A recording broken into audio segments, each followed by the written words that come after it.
stacking. This is technically called coarticulation, or sometimes you'll hear it called overlapping. Now the first big stacking rule that you will usually hear about is D plus N. And that is because between two words, the D and the N will sound like they sort of go on top of each other, and we get a special thing going on between the mouth and the nose. So if you go into the D position, which remember, this is your top teeth here, top of your mouth, the D is going to go here, not touching the teeth, and the N is also going to go in the same place. T, D, and N share the same position. And then what we're going to do, we're going to say, for example, bad, but instead of releasing that, okay, if we say bad news, we're not going to release it. We're going to go into that D, and we're going to sort of hold it there. And then we're just going to release the N through the nose. Bad news, bad news. Okay, so you can hear it kind of gets caught in the nose. Bad news, bad news. Or another example, he said no, he said no. In addition, another common stacking rule is with D plus L. And again, this has to do with the closeness of the positions of these sounds. For example, in hard look, we're going to go into that D like normal, and the L, it doesn't have to touch the tongue, it can.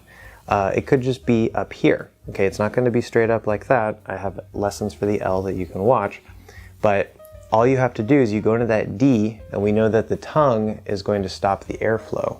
And then we're not going to release the D, right? So hard, we hold it there for a quick moment, and then you're just going to bring the sides of the tongue in, which will allow the air to flow without actually moving the position of your tongue, and that's going to create this stacking effect.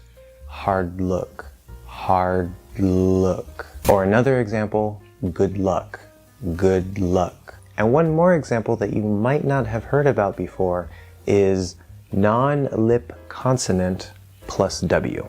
The lip consonants are P, B, M, right? Because we use the lips. So any consonant that is not the lips, and then after that is a W sound at the start of the next word. For example, on what?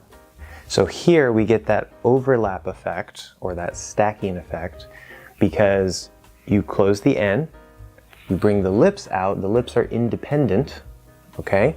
So you bring the tongue up, you bring the lips out, on what? And so you hold that N until the lips are out, and then you release the N and open the W. On what? Or we can say, pick one, pick one. So there you're releasing the K into the W, pick one. And it's a very soft or weak K. Rush where, rush where, rush where.